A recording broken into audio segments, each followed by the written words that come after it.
Excellencies, dear colleagues, ladies and gentlemen, as a Colombian diplomat, it's an honor for me to lead the work of the States Parties Conference with the aim to contribute to fulfill the spirit of this important humanitarian disarmament treaty.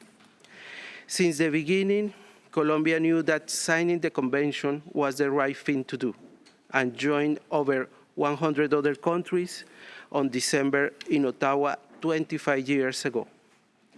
Today, however, Colombia is still grappling with the effects of the use of anti-personnel mines. The vast majority of them are improvised devices used by armed non-state groups and criminal organizations, affecting dozens of persons that today are mine victims. We work daily to improve our capacities to achieve the goals of the Ottawa Convention and to provide assistance to mine victims. It is not an easy task, but Colombia is totally committed to stand by the rights of mine victims, and especially of the ones with disabilities. It is important to reflect in how far we have come together after 25 years, and encourage us to strengthen the international partnerships in order to live someday in a world free of the negative impact of landmines. Governments and civil society have been working together on this since even before 1997. In the construction process of the convention, survivors were engaged in a multilateral process by the first time. This is a value that we still hold dear today. In addition to the 25 years since the convention was adopted and signed, we commemorate other important milestones. 40 years of humanity and inclusion, Handicap International, and 25 since the build of the broken chair, to call all the states to sign this convention. The chair is a reminder of the terrible injustice of anti-personnel mines and other explosives remains of war. 30 years since a group of veterans of war, doctors, and humanitarian demining organizations established the international campaign to ban landmines. 25 years since the UN Mine Action Plan Service was founded.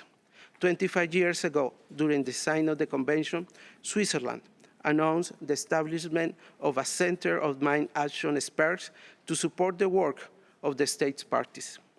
The Geneva International Center for Humanitarian Demining. Cornelio Sommaruga, former head of the ICRC, was president of the center and called for a landmine ban. After 25 years, we had built a community.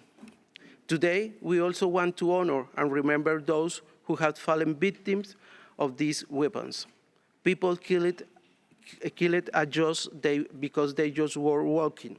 Some of them children in their way to the school. Some other people working to clear landmines of the territories surrounding their communities. In these 25 years, we have lost a great deal of colleagues who worked so hard for the convention, some of them anonymously, as campaigners, diplomats, staff of national demining centers, experts, advisors.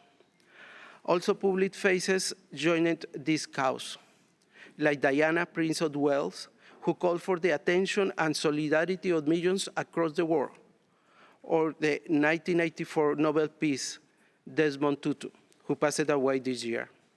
In memory of all those who had fallen to these weapons, or have done their duty to eliminate them, or bring comfort to those who suffer, I ask you to join me in a moment of silence.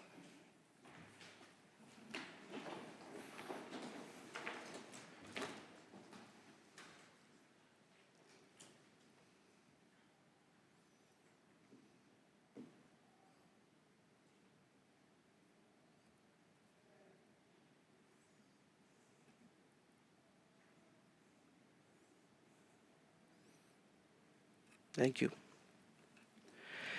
I can finish it without expressing the condolences of the presidency to the member states where Queen Elizabeth II was the head of the state. The implementation support unit was established 20 years ago. has been supporting and fostering this state organizations relationship. I find it appropriate to invite the ISU Director to join us today as Master of Ceremony. That will be your new head today, Juan Carlos. Thank you. Thank you very much, Ambassador, Mr. President, and it's a pleasure for the ISU to support this ceremony and your efforts. We'll help roll this session into two parts. First, on the original call made by non-governmental organizations and survivors for the international community to take action against anti-personnel mines, followed by the process undertaken by state, civil society, and international organizations in what has been called the Ottawa Process. In the late 1980s, the International Committee of the Red Cross, humanitarian mine clearance operators, and other humanitarian actors in the field began to encounter civilians maimed and killed by anti-personnel mines, not only in countries affected by war, but also in post-conflict situations. These findings were compilated into a study on landmine injuries treated at ICRC-run hospitals in the Thai, Cambodian, and Afghan-Pakistan borders. Confronted with this, in 1991, the Arms Project of Human Rights Watch and Physicians for Human Rights published a pivotal report documenting the use of anti-personnel mines and their devastating effects on civilians. An advocacy campaign began later that year. In 1992, Belgium had introduced a UN resolution calling for a coordinated approach to the problem of mine removal. The European Parliament adopted a resolution asking all member states to declare a 5-year moratorium on landmine exports. But there was something else developing. Handicap International, Human Rights Watch, Médicos International, the Mine Advisory Group, Physicians for Human Rights, and Vietnam Veterans of America Foundation launched an international campaign to ban landmines, the International Campaign to Ban Landmines, the ICBL, with Jody Williams as its campaign coordinator. The ICBL and its member organizations, are today as then an indispensable part of our work in implementing the convention. So I'd like to take this opportunity to invite the director, Hector Guerra, to join us with the first in-person message of today. Thank you.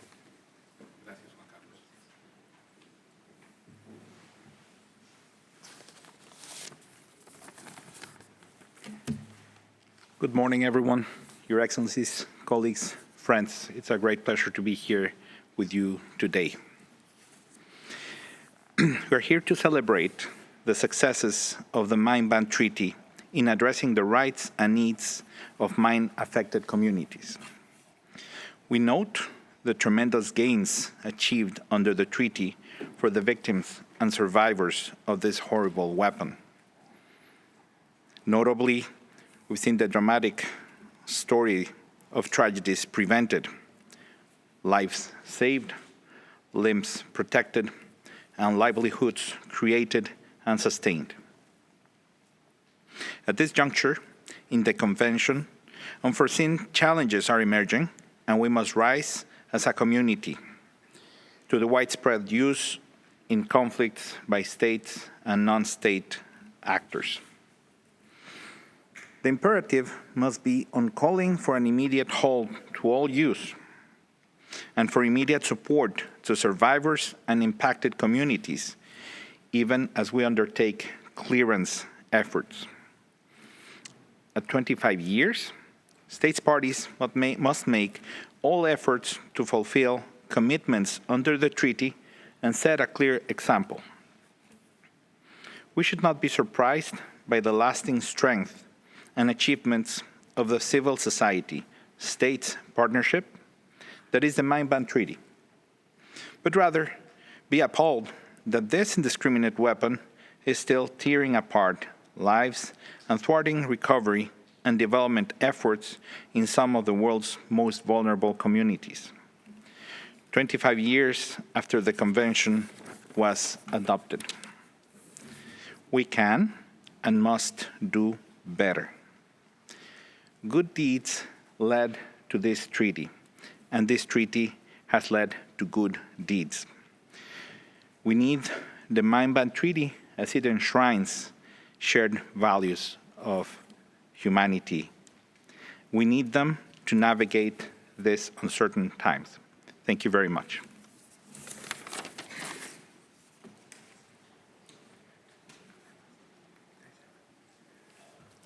Thank you very much to the ICBL.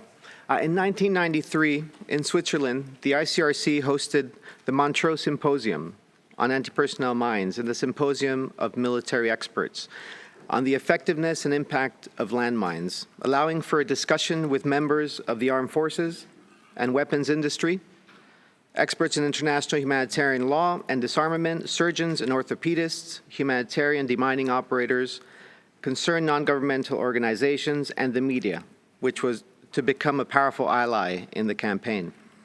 The figures presented showed that most casualties were non-combatants, especially women, children, and agricultural workers, and that worldwide 800 people were dying as a result of landmine accidents each month. These experts agreed that the scale of the problem at the time could best be illustrated by the case of Afghanistan, and I quote, "At the current rate of mine clearance achievable by over 25 United Nations teams working there, it is estimated that it would take 4,300 years to clear that single country of landmines." Since then, there has been notable progress in clearance in Afghanistan and elsewhere, with methodologies having improved. However, states have reported multiple challenges in implementation, including decline of resources for clearance and victim assistance. This would be a huge setback, of course, for a deeply affected country with tens of thousands of casualties since 1988. Clearance continues for Afghanistan, as it does for 33 more states parties to the convention. Hussein Mohammed, Executive Director of the Afghan Landmine Survivors Organization, continues our list of speakers this morning via a video message. Hello and warm regards from also on the occasion of the 25th anniversary of Mine Ban Treaty. I call on all state parties for full implementation of the treaty and support of survivors' rights. After political change in Afghanistan, persons with disabilities and mine survivors are facing different challenges: unemployment, economic, education, and healthcare. Currently, we need your support. Thank you. In 1993, France announced the world it would abstain from exporting anti-personnel mines and requested a review conference to the Convention on Certain Conventional Weapons. The UN General Assembly adopted a resolution calling on states to enact their own landmine export moratorium. UNICEF declared anti-personnel mines to be a priority issue, instructing its national committees to begin advocacy work, and the UN High Commissioner for Refugees joined UNICEF in calling for a full ban. By 1994, campaigners in states were getting further traction. Italy announced a moratoria on transfer and production of mines. The Netherlands announced it would destroy its stockpiled mines, and the U.S. continued its campaign at UN General Assembly, calling for the ultimate goal of the eventual elimination of anti-personnel mines, which was the first time a major world leader called for such a ban. That year, the ICRC commissioned a study looking at the use and effectiveness of anti-personnel mines over a period of 55 years. As a result, a landmine study was developed, the anti-personnel landmine Friend or Foe, written by a brigadier from the United Kingdom with support from ICRC's Peter Herby and Louis Doswald Beck, and developed by 8 military officers from different countries, concluding that the horrendous humanitarian cost of anti-personnel mines far outweighs their limited military utility and therefore should be prohibited. This was a very important study and encouraged the ICRC to take an unprecedented stance, with ICRC President Cornelio Sommaruga calling on the international community to adopt a total ban on anti-personnel mines. Ce mouvement n'a cessé de prendre d'ampleur à mesure que leurs témoignages et les images des effets atroces de ces armes étaient diffusés par une foule d'organisations non gouvernementales et d'organismes internationaux. Plus rien n'a pu arrêter ce mouvement lorsque la conscience publique a perçu les mines antipersonnelles nation. Considéré jusque-là comme un rêve d'idéaliste, l'interdiction absolue de ces armes a pris corps sous la forme du traité d'Ottawa. Les responsables politiques, les diplomates et les généraux ayant accepté d'aller plus loin que la simple routine dans le monde des négociations internationales et de réagir devant les souffrances infligées par ces armes. Excellencies, ladies and gentlemen, my name is Wen Zhou. I'm a legal advisor at the International Committee of the Red Cross, the ICRC. It gives me great pleasure to speak to you on behalf of the ICRC on the occasion of the 25th anniversary of the 1997 Anti-Personnel Mine Ban Convention. As the ICRC former president Sommaruga testified in the video, the convention was adopted to address the appalling humanitarian consequences of these indiscriminate weapons, anti-personnel mines. The campaign to ban anti-personnel mines is one of the major humanitarian initiatives of the last 3 decades. In fact, since the 1950s, the ICRC, through its field hospitals, documented the effects of anti-personnel mines on health and on civilians. The data so collected led ICRC medical staff to characterize the widespread civilian casualties caused by anti-personnel mines as an epidemic of death and injury in clinical terms. This led to the ICRC's 1994 call on states to ban anti-personnel mines, and its campaign that followed, along with governments, the international campaign to ban landmines and the United Nations, which argued for a comprehensive prohibition on the use, stockpiling, production, and transfer of these weapons. To date, the convention, rooted in international humanitarian law, remains one of the most successful disarmament instruments ever, and has resulted in a significant decrease in civilian casualties. Since its entry into force in 1999, the convention has helped reduce the number of civilian casualties by 90%. Mr. President, Excellencies, ladies and gentlemen, we are approaching the 2025 aspirational deadline of achieving a mine-free world. However, we are not yet over the finish line. Notably, anti-personnel mines, including those of an improvised nature, continue to be used in today's armed conflicts. Also, there is an urgent need to accelerate the completion of Article 5 obligation of mine clearance, which is key to achieving the Convention's humanitarian aim and has implications on human security and development. We are confident that with sustained and enhanced efforts and a collective will, we, states parties, international and civil society organizations, the mining operators, and the Convention's community as a whole can build on existing successes of the Convention, tackle ongoing challenges, and ultimately achieve our shared goal of a mine-free world. I thank you. Thank you very much to the ICRC. In 1995, Norway adopted a binding resolution calling for a complete ban of anti-personnel mines. Canada, Philippines, and Switzerland announced their support for a complete and immediate international ban on these weapons. The UN in Geneva held a high-level meeting on mine clearance widely attended. At the meeting, the late then UN Secretary General Kofi Annan called for a total ban on anti-personnel mines. The Cambodian campaign to ban landmines then held a 3-day conference to raise public awareness on the problematic. In a message to the meeting, Pope John Paul II and the Vatican called for a permanent ban on this weapon. That year, Belgium became the first state in the world to enact national legislation banning the use, production, and transfer of anti-personnel mines and engaging to destroy its stockpiled mines. Belgium remains engaged, of course, in implementation of the Convention, hosting the Convention's presidency twice. Her Royal Highness, Princess Astrid of Belgium, has been involved in the work of the Convention since 2000, and in 2012 accepted the Convention's President's invitation to be a special envoy for universalization and the promotion of assistance to mine victims, visiting various states, parties, and not parties. I would like to invite the current chair of the Committee on Article 5, Belgium, to take the floor. Well, thank you, and thank you very much for organizing this event. I think it's very important in the current context, a bit depressing context that we know, to remember that 25 years ago, a number of our predecessors and a number of states decided to act against human suffering caused by anti-personnel landmines, and that together with the civil society, humanitarian actors, as we've seen, they were able to get to that objective. And I think we need today to remain inspired by that. As you know, and I was recalled just now, Belgium played a key role together with the other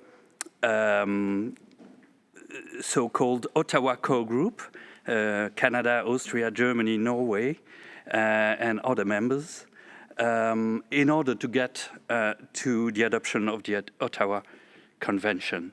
So in June 1997, Belgium organized a follow-up international conference for a global ban on anti-personnel mines in Brussels, and more than 150 states attended. The event followed the important work already done in Ottawa, Vienna, and Bonn since October '96. By the end of the Brussels conference, 97 states signed the Brussels Declaration, in which they committed themselves to negotiate a ban treaty by the end of '97. And of course, that gave way to adoption of the Ottawa Convention in December 1997.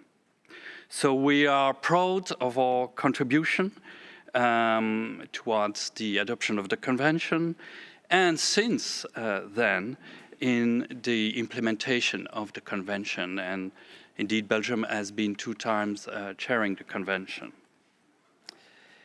So this was really a major step towards strengthening international humanitarian law, and its process shows us indeed that inclusive negotiations with the aim to reduce human suffering can deliver concrete outcomes. While the APMBC benefits from one of the widest membership in disarmament forum, still the universalization of its purposes and objectives should remain at the center of our work. Through the activities of Her Royal Highness Princess Astrid of Belgium, Special Envoy for the universalization of the Convention, I wish to reiterate Belgium's full support in this endeavor. My country continues to call upon all states not yet party to the Convention to join it. I would also like to highlight the important work done by the Implementation Support Unit and thank the whole team. Our gratitude also goes to operators and the whole mine action community, working sometimes in difficult circumstances in order for us all to fulfill our common commitments. And finally, while we are celebrating this anniversary, we must remember all the victims and survivors of landmines, improvised devices, and unexploded ordnances.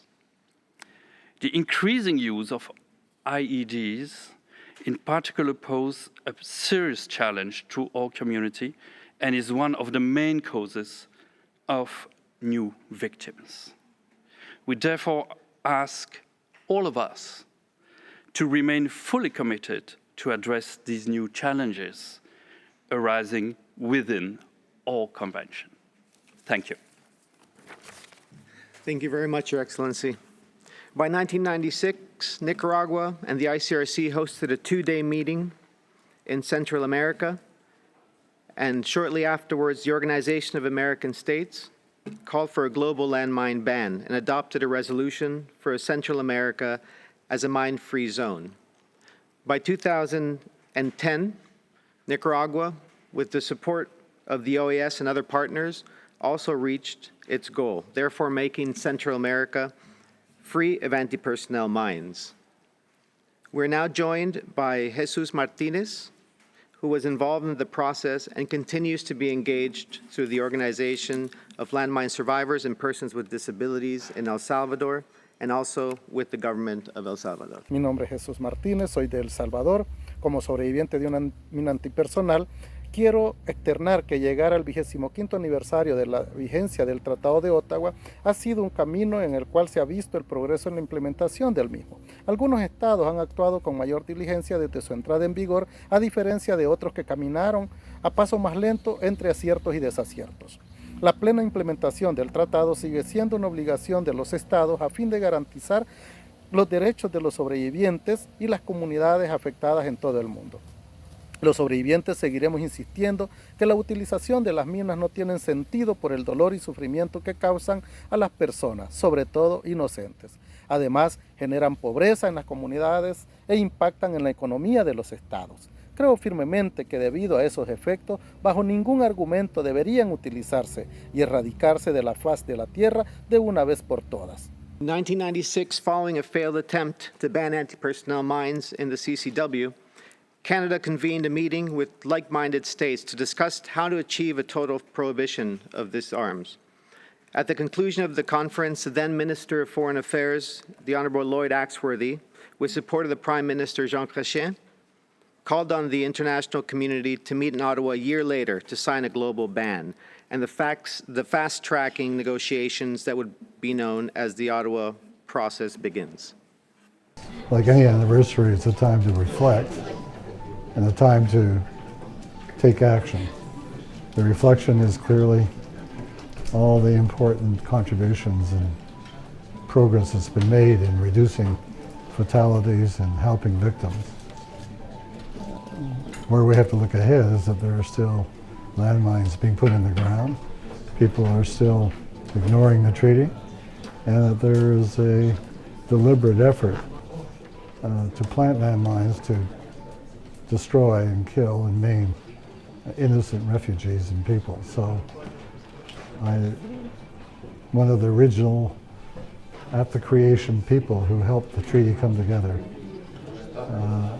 I compliment the work that's been done, but I deeply hope and pray that you will be able to use this session to initiate a whole new agenda. The ICBL and its ever-growing member organizations, international organizations, and a core group of states, including Austria, Belgium, Ireland, Mexico, the Netherlands, Norway, the Philippines, South Africa, Sweden, and Switzerland, supported and promoted regional meetings and mine action forums in parallel to the Ottawa Process with a view to adopt a treaty in time to meet the Canadian challenge. By then, Austria had circulated through its embassies worldwide the first draft of the text of the convention. In early 1997, Austria adopted national legislation permanently banning anti-personnel mines and hosted a government meeting in Vienna to enable states to exchange views on the issue.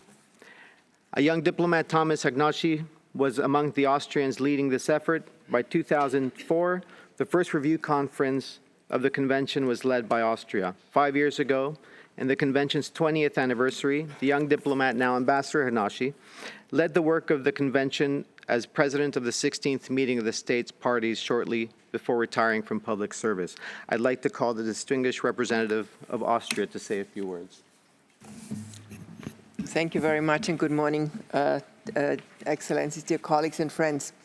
It is a great pleasure for me to be here today and take part in this ceremony for the 25th anniversary of a convention very dear to our hearts.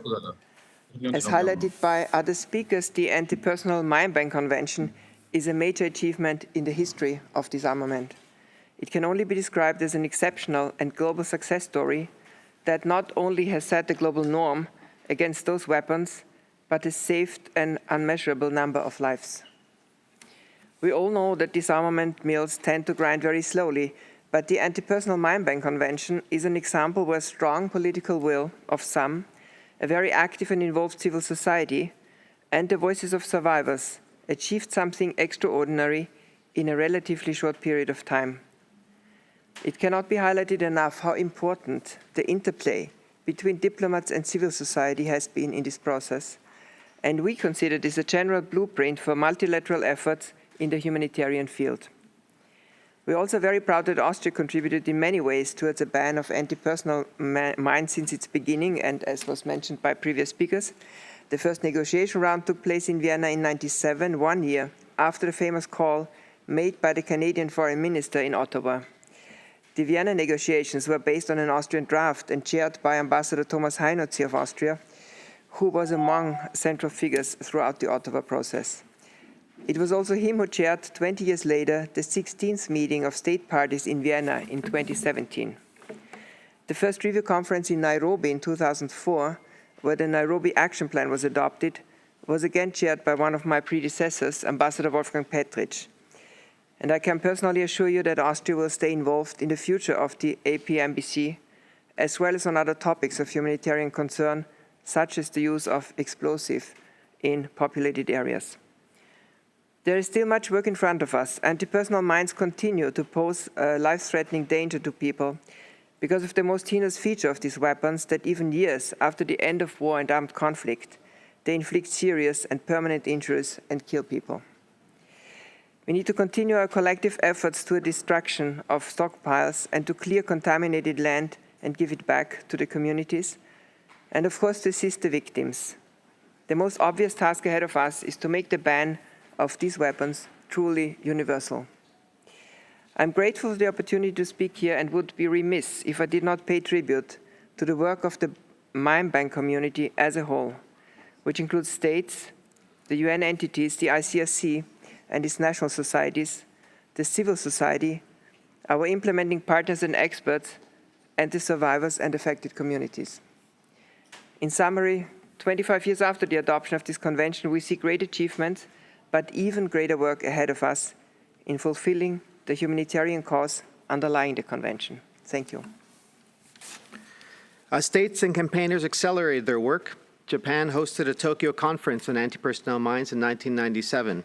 Jordan, Qatar, and Yemen became the first 3 countries in the Middle East to declare support for the Ottawa Process. Jordan became a great advocate for the convention, first leading its work in 2008 and hosting the meeting at the Dead Sea with His Royal Highness Prince Mirad Rad Zaid Al Hussein of Jordan as president, and later becoming special envoy for universalization of the convention. Jordan also became the first country in the Middle East to declare mine-free status under the convention. Advocates in the Middle East continued their work, and we now introduce Dr. Habbouba Aoun, Director of the Souk El Gharb Department of Community Engagement at the University of Balamand in Lebanon. We celebrate 25 years of Mine Ban Treaty success. Full implementation of the treaty is fundamental to the ensuring of rights of survivors and affected communities. نحتفل بمرور 25 سنة على اتفاقية حظر الألغام الأرضية المضادة للأفراد، ولا زلنا نطالب بتطبيقها كاملة. إننا نطالب بمساعدة الضحايا، لا للألغام، لا للحروب، نعم للسلام. Continuing with the 1997 timeline, Germany hosted the international meeting of experts on the possible verification of a comprehensive treaty prohibiting anti-personnel mines in Bonn, and is now poised to lead the convention as president of the 21st meeting of states parties. It is my pleasure to introduce the President-designate Germany as our next speaker. Your Excellency, you have the floor. Good morning, everybody, Excellencies, colleagues, ladies and gentlemen. It's a great pleasure to be here this morning with you. First of all, I would like to thank the Colombian presidency and the ISU for organizing this event. As we just heard and seen, I think the convention, the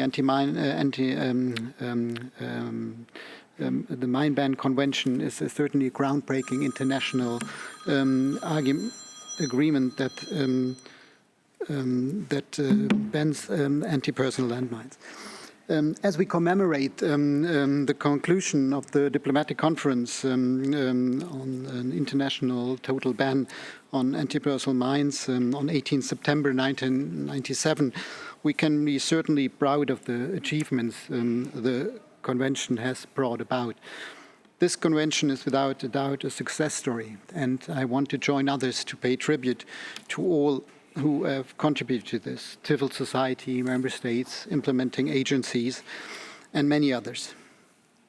This convention is a success story, but we also need to be mindful of the way ahead of us all to finally rid the world once and for all from anti-personal landmines.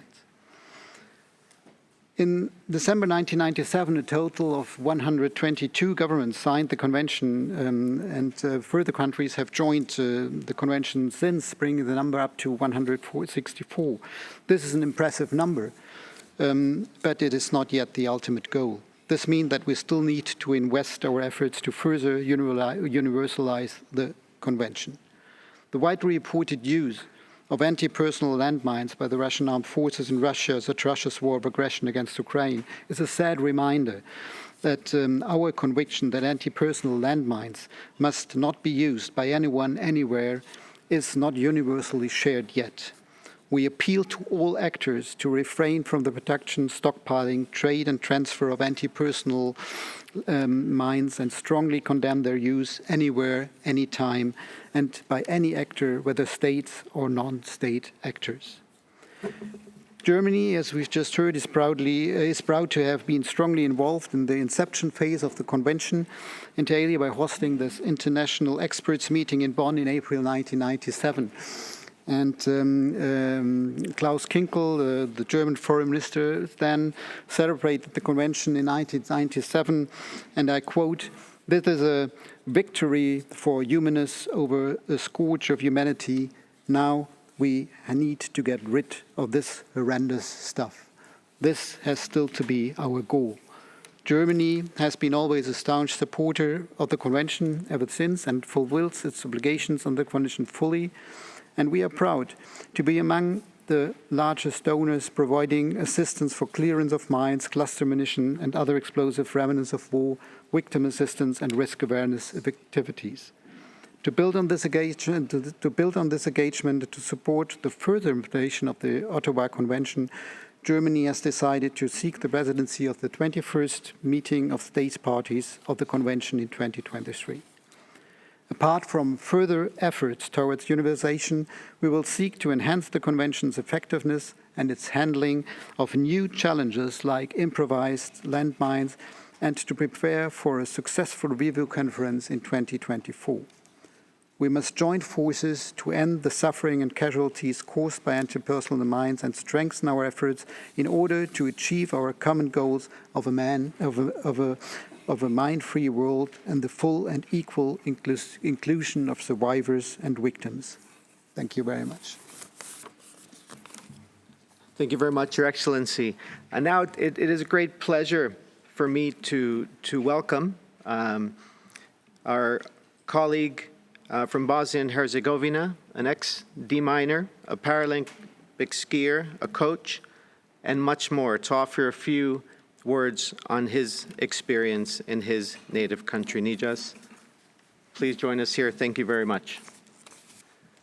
Excellencies, ladies and gentlemen, first of all, I want to say thank you for the opportunity to be one of the speakers here today in this incredible place and this very important meeting. My name is Nijaz Memić. I'm from Bosnia and Herzegovina. During the war in my country, I stepped on the landmine. As a result of that injury, I lost my left leg. Consequences of that injury are still present. Beside from the amputation of one extremity, in my body there are hundreds of small fragments of that landmines, which will be a reminder of that explosion until the rest of my life. After the war, I decided that I'm going to fight against landmines, not only in my country, but all around the world. At the same time, with rehabilitation, which in that post-war period was very limited, I started the process of my academic education. Then mine risk education, mine victim assistance, control quality or quality assurance in that processes, etc. Also, beside from this formal part of education, I used every chance to make experience through informal types of education. During the last 20 years, I have held more than 3,000 presentations in the schools all around Bosnia and Herzegovina on topics landmines. I have created content of those presentations including one documentary film, hundreds of radio shows, and educational type messages that are still used.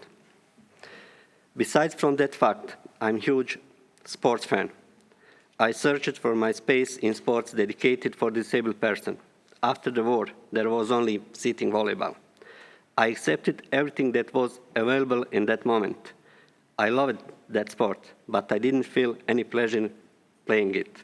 And then I found out that my country, Bosnia and Herzegovina, never had a representative of Winter Paralympic Games. Since that moment, there was only one goal in front of me, and that was a performance on Winter Paralympic Games.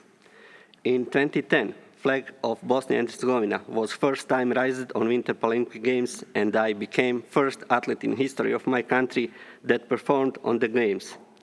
Since then, and until today, I was representative on 2 European champions, 1 world championship, and 2 Paralympic Games in para-alpine skiing. As the only ski instructor without the leg in Bosnia and Herzegovina, in 2015, I established Ski Club for Disabled Persons Sarajevo and began the project of Inclusive Ski School, first project of that kind in BH ever. Within the framework of the realized activities, first skiing steps made the kids with the hardest type of disability, including landmine victims, but also including children from landmine victims' families. 2 years ago, I included a young migrant from Syria in ski school. He lost both of his legs in the accident on the railway in Bosnia and Herzegovina. On conference held in Sarajevo in 2019, I held a presentation and threw out a practical example and story about 2 prostheses. I showed the difference between 2 landmine victims, the one that has adequate prosthesis and the one that hasn't. In that presentation, I also showed how important the contemporary prosthesis in process of rehabilitation and reintegration into society is. At the end of that conference, I promised that with my work and experience, I will show you the way to the biggest sport manifestation on the world, Paralympic Winter Games, to 1 more landmine victim from Bosnia and Herzegovina. I fulfilled my promise this year on Winter Paralympic Games held in Beijing. 1 more landmine victim from Bosnia and Herzegovina achieved his sports dream and performed on Paralympic Games. In this story is one curiosity, which I'm convinced has never happened in the history of the Paralympic Games. But I will take about that another time. On that way, Convention and you were our help and support, and I'm very thankful because of that. Endlessly is important Convention role of sport, especially inclusive in life of every disabled person, in particular landmine victims' life, because sport is a very effective tool in the fight for equal status in society. Sport enabled me to do just that, and not only that, it enabled me to fight for other disabled people, for other landmine victims. I would like to emphasize that all segments in the process of mine victims' rehabilitation is important, especially peer-to-peer support. On that way, the fight against the landmines is crucial and helps the countries who are still fighting against the landmines, like Bosnia and Herzegovina, but also hundreds of other countries all around the world. In that fight, we need to work as a team with only one goal, and that is to come out of that battles as winners. At the end, I just want to say a few important things. First of all, I want to pay tribute to all the miners all around the world, all the miners who today do the most human work in the world, but also remind the people are still dying from landmines, like the persons 2 months ago in my country, or humanitarian worker from Croatia in Ukraine a few days ago. In the next period, I want to start another mission as a landmine victim. I want to reach some of the biggest European and world tops, such as Grossglockner, Matterhorn, Mont Blanc, or Kilimanjaro, with message with the message of your support that I brought with me on Paralympic Games and ski competition in Austria. For the world without the mines and without new landmine victims. Thank you.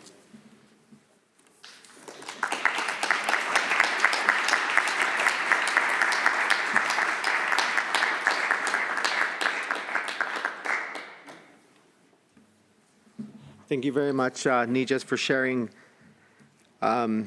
your story and sharing the importance of peer-to-peer support and inclusive sports. Now, we will see a video homage to those working in the field today.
So we'll continue with our timeline. In 1997, Zimbabwe and the Organization of African Unity hosted a regional conference entitled Anti-Personnel Mines, What Future for Southern Africa? All 12 member states participated and agreed to support the Landmine Treaty.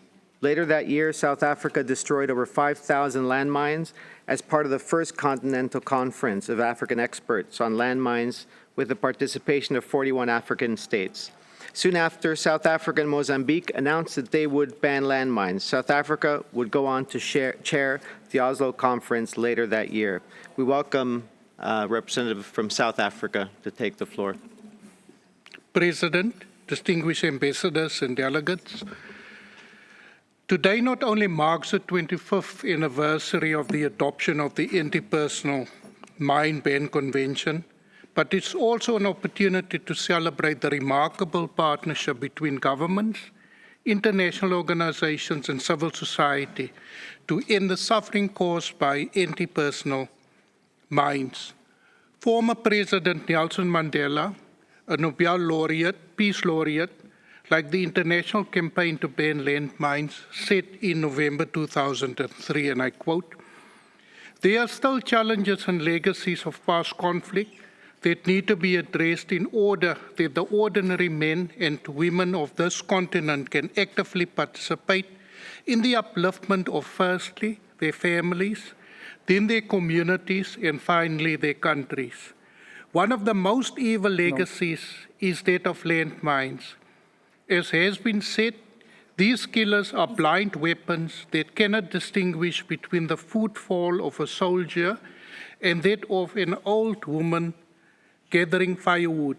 They recognize no ceasefire, and long after the fighting has stopped, they can maim or kill the children and grandchildren of the soldiers who laid them," unquote. In 1995, South Africa signed an agreement with the government of Mozambique to cooperate in demining efforts. South Africa was also involved in demining activities in Angola in cooperation with the United Nations and prohibited the export of all types of landmines in 1996 and decided to prohibit the use, development, production and stockpiling of anti-personnel mines in 1997. The negotiations on the APMBC reshaped the debate from solely a disarmament perspective to a humanitarian and developmental issue. It exposed the limited military utility of these weapons in comparison to the appalling humanitarian consequences of its use.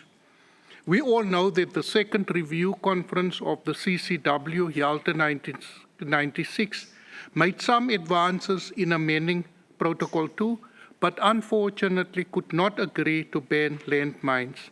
Many states, including South Africa, were not satisfied with the outcome.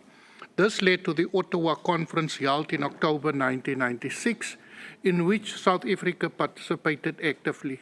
The Ottawa Conference in turn paved the way for the Oslo Diplomatic Conference, held from the 1st to 18 September 1997, that adopted the Anti-Personnel Mine Ban Convention under the chairship of South Africa, the late Ambassador Jackie Salebe, that was at that time the permanent representative of South Africa here in Geneva. Program Director, let me acknowledge the role played by all state parties and the critical role played by civil society organizations in making this convention a reality. I would also like to thank you and the Secretariat for inviting South Africa to participate in this celebratory occasion at a time when there is so little to celebrate in our world today. Finally, I hope that 25 years from now, that the world would celebrate the complete and total universalization of this convention, and every footfall across the globe will be taken without hesitation, in full confidence that all mine-affected areas will be cleared of mines. In the wise word of Madiba, ordinary men and women can actively participate in the upliftment of their families, their communities and countries, and if I may add, and in doing so, contribute to a better world for all. I thank you. Today, we celebrate 25 years of the Mine Ban Treaty success. Full implementation of the treaty is fundamental to ensuring the rights of survivors and affected communities around the world. A lot of efforts by different stakeholders has brought the treaty to its current status. We are nearly there. When total universalization, total clearance, and the ever-continuing victim assistance is attended to positively. May the next 25 years be celebrated knowing we no longer live with the threats of landmines. Thank you. The Oslo Diplomatic Conference on the International Total Ban on Anti-Personnel Mines took place from the 1st of September to the 17th. The Minister of Foreign Affairs of Norway opened and closed the conference. South Africa was elected to preside over the meeting and led negotiations. Belgium, Burkina Faso, Colombia, Malaysia, Mexico, Norway, Philippines, and Zimbabwe were elected as vice presidents. A large contingent of civil society and campaigners and international organizations participated to reach the historic adoption of this text.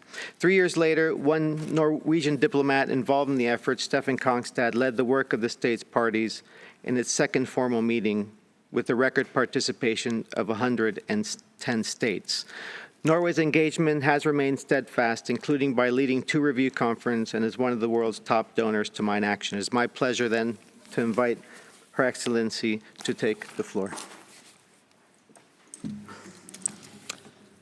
Excellencies, colleagues, friends, it is a true honor for me to be here today. And I would like to start by conveying a message from the Norwegian Foreign Minister, Anniken Huitfeldt. It reads, "Dear colleagues, friends and partners in the mine action community, I wish to extend our warm congratulations to you and to us all on the occasion of the 25th anniversary of the adoption of the Mine Ban Convention. The Convention is not merely a strong normative instrument. It is the home of a vibrant, hardworking and life-saving community.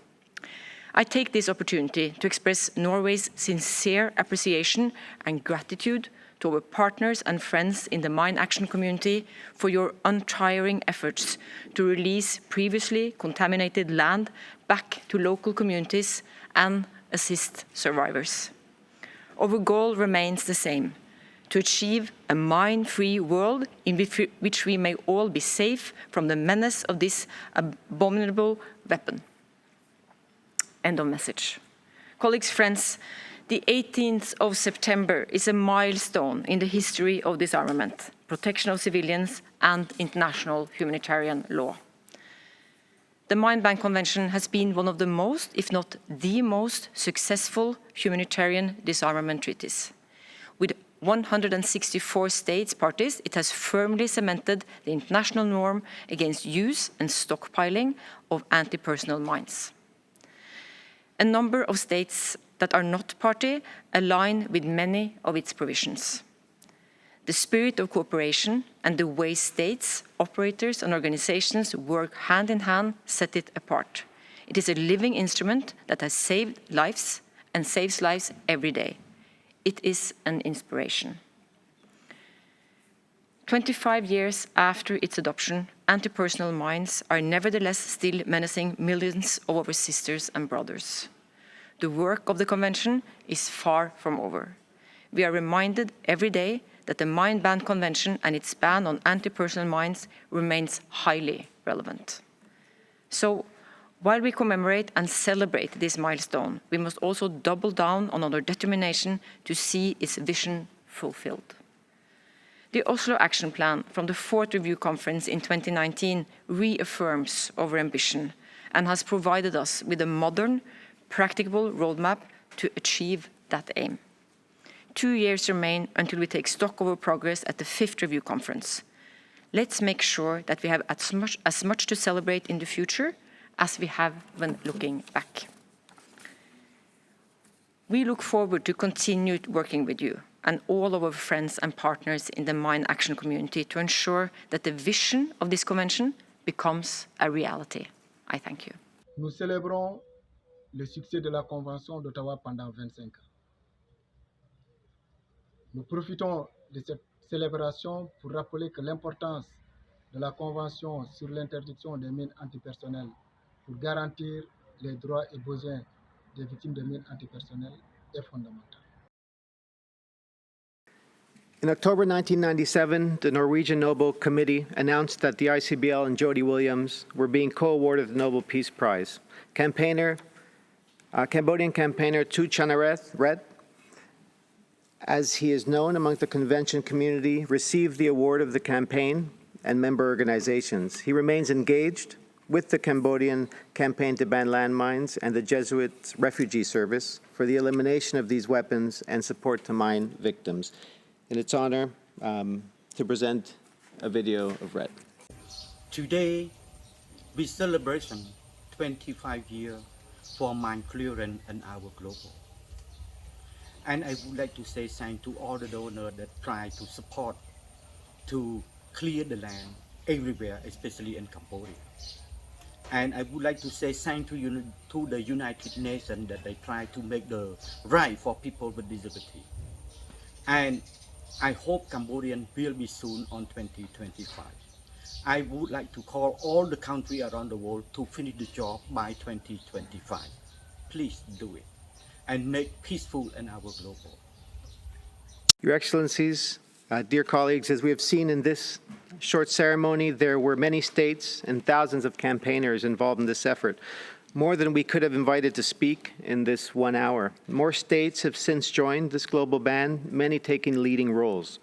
Some states that have declared completion of their clearance obligations have found new or previously unknown contamination.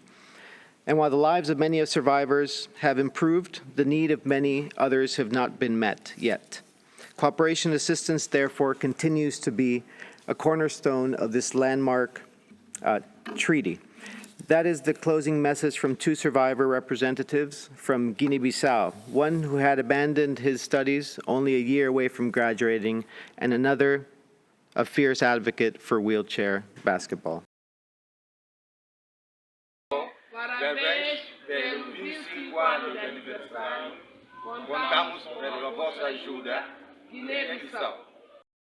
Thank you, Juan Carlos, for reminding us of the brave women and men who led the force to bring about this treaty. I would like to also add two names to the campaigners who have been involved in this effort since the beginning. ICBL Head of Delegation Steve Goose and Advocacy Director of the Arms Division of Human Rights Watch, Mary Wareham. I would like to thank you for making sure that the representatives of those who had been affected by mines around the world were here today. Our partnership is so important, and we have to continue moving forward, especially at a time when the use of anti-personnel mines is on rise on some parts of the world. In some cases, but non-state actors. We need to keep working to get on board a handful of the states that are not part to the convention. Quoting Mr. Sommaruga, landmines are an abomination. 25 years later, our convention remains as an act of courage that we have to keep alive in order to achieve a world free of landmines and the suffering that they cause. I would like to close this session by thanking all of our speakers for the interventions, for the participation.